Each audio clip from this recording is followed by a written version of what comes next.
Hey Rangers, it's Cadet Edlefsen, Squad Leader, 1st Squad, 1st Platoon, Charger Company, 1-5 Infantry. I'll be briefing you on Operation Bobcat Lightning today. We'll be broken into, our squad, we broke into 3 different teams, Alpha Team, Bravo Team, and a team from Weapons Squad. Alpha Team and Bravo Team will be the main efforts, and they'll be attacking to destroy on Objective Phantom to deny the enemy influence on the objective. The Weapons Team will be attacking to suppress on the enemy on Objective Phantom, and this will allow Alpha Team and Bravo Team to freedom of maneuver on the objective.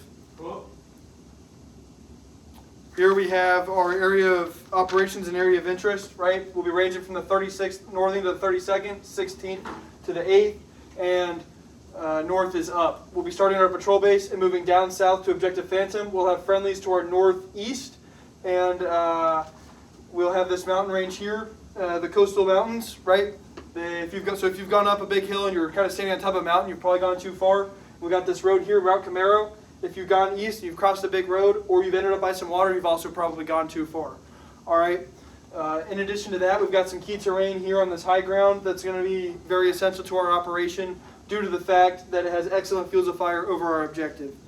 We've got a friendly enemy or friendly asset, a platoon of Zulu 10K attack helicopters that are a 30-minute response time, and their trigger is the ID of key USF battalion or higher enablers. So if we get permission from the battalion commander, we could get some close air support. We've got an enemy mortar team on the objective. That's probably going to be our biggest worry. And we got an enemy recon team to the northeast of the objective that'll be looking for us along any high-speed avenue approach or within the wood line. So if we are spotted by that enemy recon team or recon squad, it will be reported back to the enemy mortar team, and we will have IDF on our head in the next 5 minutes. So it is absolutely essential to not be spotted. Yes. So up next, we got the platoon concept of operations. 2nd squad is going to be ambushing to destroy on Objective Reaper. 3rd squad is going to be demonstrating to suppress on Objective Ghost, and we are going to be attacking to destroy on Objective Phantom, kind of parallel here to this coastal range. Up next is our GTAO, 37th Northing, 31st Northing, 16th Easting to the 8th Easting. We got some huge obstacles here in terms of this mountain here. We got enemy razor wire all throughout Route Camaro, sparingly used, but it's like pretty spaced out. We've got rivers and streams all the way through, so we're going to get a little wet, but we'll be all right, Rangers. Okay, up next we got avenues, so the deduction there is, friendly forces are going to be forced into some avenues of approach that the enemy could easily deduce, and so we got some likely contact, right? Up next we got avenues of approach. Avenues of approach 1 to 3 are friendly. Avenues of approach 4 to 6 are enemy. Avenue of approach 1 takes us through this kind of a canalization point near key terrain 1 that the enemy could easily ambush us off of, so that's why key terrain 1 is there, is if we control that, we will likely not get ambushed on our avenue of approach, and we will be safe. Avenue of approach 2 takes us through some key terrain, or through some highly restricted terrain, and then down onto the objective. Reduces our ability to being spotted, but less so than avenue of approach 3, which takes us almost entirely through highly restricted terrain, which will allow us to avoid being spotted by the enemy. Avenue of approach 4 allows the enemy to go up and around the highly restricted terrain next to their town. And then avenue of approach 5 takes them straight through the heavily restricted terrain, and avenue of approach 6 takes them south and then north up to the objective by key terrain 3. So up next are the key terrains. You have key terrain 1, 2, 3, 4, and 5. Key terrain 4 is a platoon level idea, not pertinent to our squad level operation. Key terrain 1, if we would like to take avenue approach 1, will be absolutely essential as a security posture that we will not be ambushed on our way into the objective. Key terrain 2 is absolutely essential for any part of the operation that we want to put our 240 up there to rain hell down on the enemy. This gives us the best observation and fields of fire over the objective. Key terrain 3 will be most essential for the enemy in the fact that that will be likely their only ability to have an uphill advantage on us due to the fact that their town is downhill from the objective. Key terrain 5 is the town itself. The fact that they have that, they would like to continue to control and the civilian populace.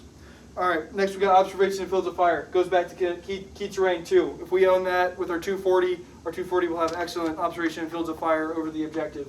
The enemy on the objective Phantom, has a field of fire of about 5 kilometers out with their mortars, especially with that screening enemy squad, enemy recon squad, that if we are spotted, we will have IDF on our head in the next 5 minutes. Next is cover and concealment. That's why it'll be essential to take the heavily restricted terrain as we approach the objective to remain unseen. This will, if the enemy finds us before we find them, we will likely have IDF over our heads at any moment. This battle will be won and lost by who sees who first. Up next, we got the weather. It's going to be a low illumination, so enemy won't be able to see us too well on our approach. The winds could take our smells down to them so they could sense us before we get to them. You guys might say, oh, Sarn, it's going to be raining hard outside. It's going to suck. Well, I'll say to you this. The ground's going to be wet, so the enemy can't hear you. The rain's going to be coming down hard, so they can't hear you even more, and their visibility is going to be extra ruined. Cloud cover at 99% could really screw over their command and control abilities, and really could mess with our close air support assets. The high temperature with the high humidity, it's going to be a really long, hard hike, and we're going to be tired when we get on the objective, so that's going to emphasize violence of action and effective use of mass fires on the objective. Up here next, we've got the enemy area of operations kind of really zoomed out for the company. We're really going to key in here with the screening element. That's something we're really going to worry about. And here's our objective where this mortar team is. Right, so the enemy intelligence, they don't know how many of us there are, and they don't know where we are. So we're really going to need to maintain that element of surprise. For movement and maneuver, they've got a CSK 141 positioned to the west of the objective, which will allow heavy firepower and armor, but they don't have a great way of getting to the objective very easily. For fires, they got the presence of the enemy mortar team on the objective and the presence of enemy howitzers in the AO that could be rained down on our position at any moment.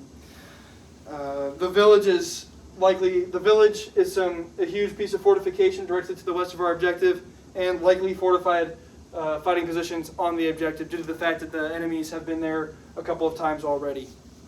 Command and control, the enemy squad to the west of our position is split across the town, and so that it is a little difficult for them to recall each other immediately, but they are also close to our objective, so they could get there relatively quickly. All right, here's what an enemy platoon looks like. We're really going to be worried about 3rd Squad, the recon team, and the mortar recon squad and the mortar element. This is due to the fact that 3rd Squad is going to be controlling the town. The recon element's going to be screening around northeast of our objective, where we will be coming from, and the mortar team is going to be on the objective. So we're going to be facing a QBZ-95s, which is going to be the most common element, or most common weapon, most comparable to an M4, and we're going to be facing a QJZ-89, which is most comparable to an M2 50 caliber machine gun. And we're going to be facing, platoon's got around 30 people. Here's the platoon analysis, right? Screening element, super important. This is going to be 2nd Squad's domain, and then here's our domain, kind of around this area. Really important to deduce the fact that we need to remain on the element of surprise when assaulting the objective. Up next, here's the squad that we're going to be going up against, broken into 2 teams within the village. They're going to control the village and deny any friendly influence, and the enemy mortar team is going to disrupt and provide mortar support. We're going to be facing an 82mm mortar team at 100% strength with 4 personnel. It's going to be absolutely essential for us to eliminate squad leaders and assistant squad leaders to destroy their command and control capabilities, and also wounding machine gunners and mortarmen will reduce their effective ability of mass fires.